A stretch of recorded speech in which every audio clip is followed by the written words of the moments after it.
yang Bapak cintai, Assalamualaikum warahmatullahi wabarakatuh. Alhamdulillah, wassalatu wassalamu ala rasulillah wa ala alihi wa ashabihi wa man sara ala nahdihi wa tamassaka bisunnati ila yaumiddin. Ashhadu an la ilaha illallah wahdahu la syarika lah wa ashhadu anna Muhammadan abduhu wa rasuluh. Ballagha ar-risalata wa 'adda al-amanah wa nasahat al-ummah wa jahada ila Allah bi idnihi wa sirajan munira. Asyhadu an la ilaha illallah wahdahu la syarika lah wa asyhadu anna Muhammadan abduhu wa rasuluhu wa ba'd.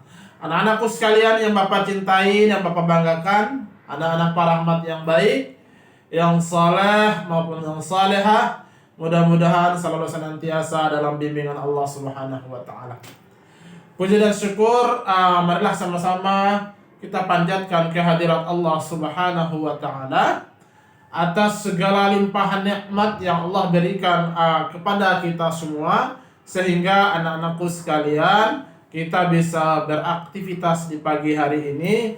Mudah-mudahan setiap tetesan keringat, setiap usaha kita, setiap kaki atau tangan yang kita ayunkan untuk mencari ridha Allah Subhanahu wa taala, mudah-mudahan itu semua dicatat sebagai amal pemberat pada yaumul qiyamah nanti. Amin. Kemudian salawat dan salam mudah-mudahan tetap tercurahkan kepada baginda Nabi besar kita Nabi Muhammad sallallahu alaihi wasallam beserta dengan para keluarga beliau, para sahabat, para tabi'in, tabi'ut tabi'in, kemudian orang-orang yang selalu senantiasa istiqamah di atas sunnah beliau. Mudah-mudahan anak-anakku sekalian, para rahmat, anak bapak yang hebat, anak bapak yang saleh dan salehah, beserta orang tua dan orang-orang yang kita cintai, mudah-mudahan Allah mempertemukan kita di suatu tempat yang mulia, yaitu di surganya Allah. Amin. Ya Allah.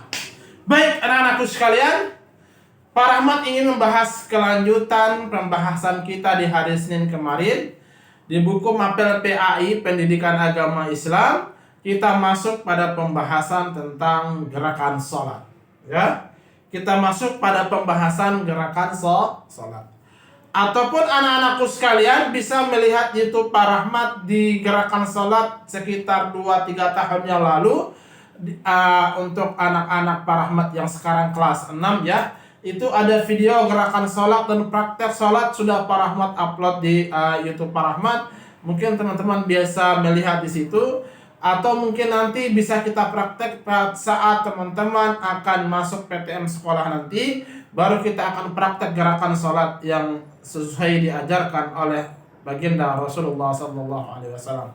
Sebagaimana karena gerakan sholat ini merupakan ritual ibadah, maka harus kita praktekkan bagaimana cara takbirnya Rasulullah, bagaimana sedekapnya Rasulullah, bagaimana cara rukuknya Rasulullah, bagaimana akan hendak dia akan sujud, apakah tangan duluan atau kaki duluan, sebagaimana yang disabdakan disabdakan oleh Rasulullah, la yabruka yabrukul ba'ir, janganlah kalian sujud itu kalian rebah seperti rebahnya onta. Nah, ini akan menjadi khilafiyah, tapi anak-anakku sekalian nanti pas saat kita praktek di sekolah nanti. Baik, hanya sekedar pembahasan, hanya sekedar materi yang akan Pak Rahmat berikan dalam bentuk video. Mudah-mudahan teman-teman bisa memahami penjelasan Pak Rahmat ini dengan baik. Kemudian kalian praktekkan, kalian aplikasikan dalam kehidupan kalian. Bagaimana kalian praktekkan di saat-saat akan anak-anak Pak Rahmat sholat, baik itu sholat wajib maupun sholat sunnah. Karena sholat merupakan ritual ibadah, maka gerakannya seperti apa, sujudnya seperti apa, doanya seperti apa, sebagaimana Rasulullah SAW bersabda, "Sallu kama ra'aitumuni usalli." Salatlah wahai umatku, kata Rasulullah. Salatlah wahai umatku, wahai sahabatku, wahai orang-orang yang beriman. Sallu kama ra'aitumuni usalli. Salatlah sebagaimana kalian melihat aku salat.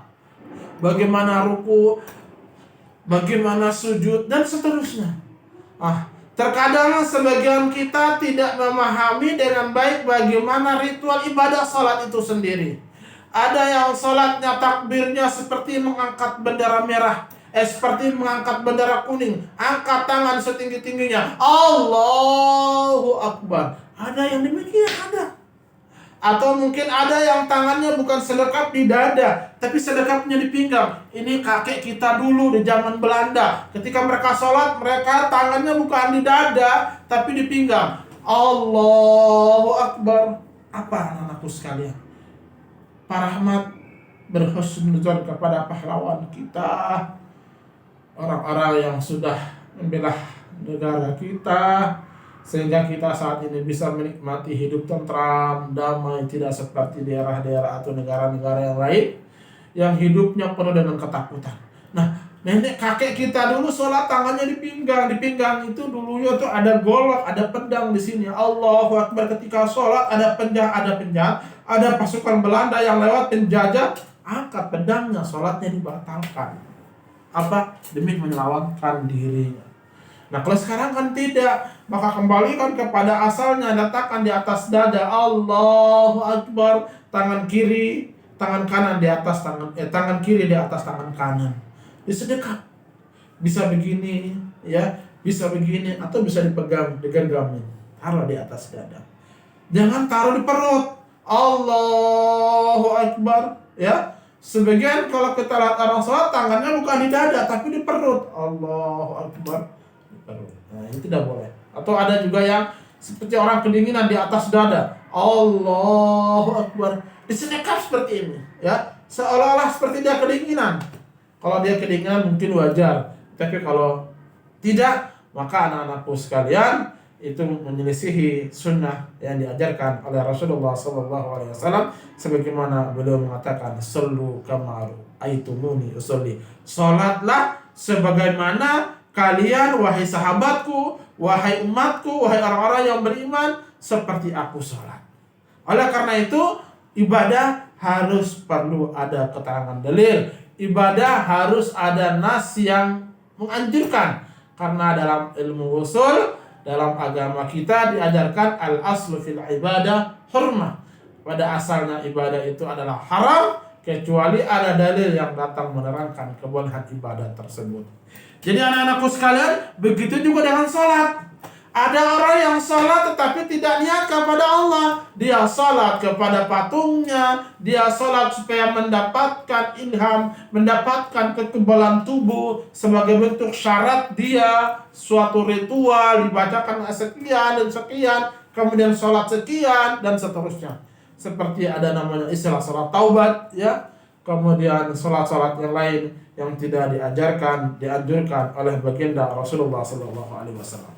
Baik anak-anakku sekalian, membahas kelanjutan berkaitan dengan praktek sholat yang sudah Bapak bacakan, sudah Bapak jelaskan kemarin. Yang pertama adalah berniat dalam hati, kemudian yang kedua berdiri tegak, kemudian arah pandangan ke arah kiblat, kemudian pandangan mata tertuju kepada tempat sujud. Kemudian yang keempat takbiratul ihram, yaitu mengangkat tangan sejajar dengan bahu atau sejajar dengan telinga.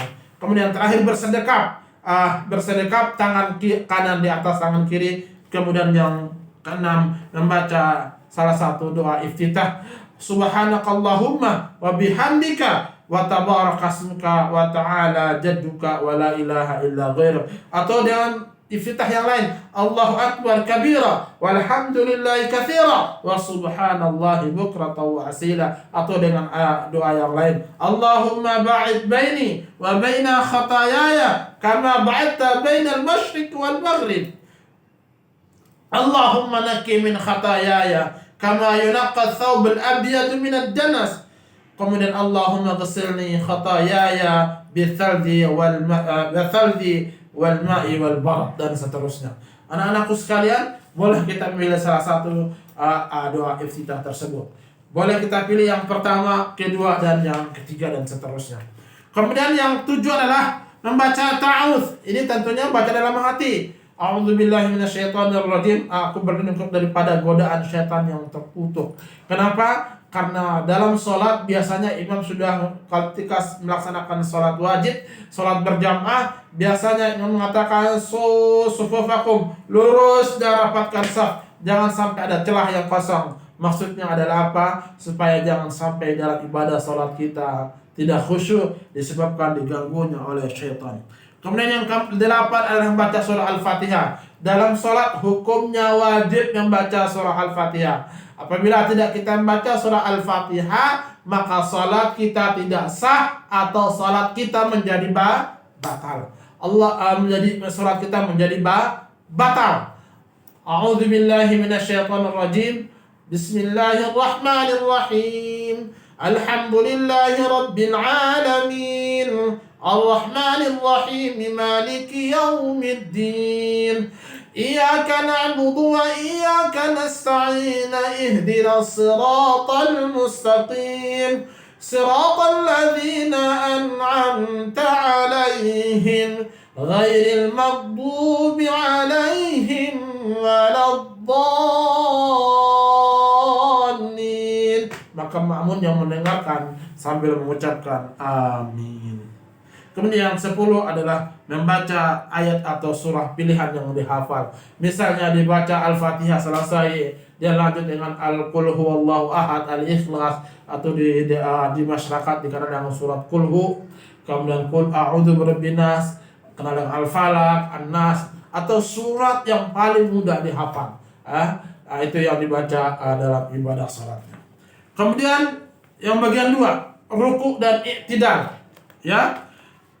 Apa yang dimaksud anak-anakku sekalian ruku dan i'tidal? Ruku dan i'tidal adalah melakukan takbir i'tiqal sampai mengangkat kedua tangan sejajar dengan bahu. Ketika kita sudah selesai, membaca Al-Fatihah selesai, surah selesai, maka diperintahkan untuk ruku, maka tangan kita angkat. Allah. Boleh sejajar dengan bahu, boleh sejajar dengan telinga.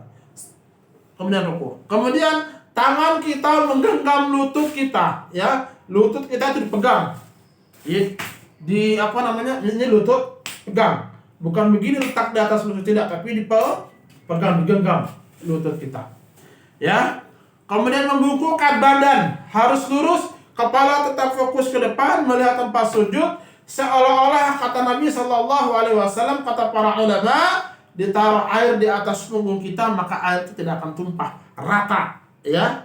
Kalau rukunya benar. Kalau rukunya tidak benar seperti ini nonjolnya, ini depan contoh, ini kepala seperti begini, ininya bungkuk ke atas, punggungnya ke atas.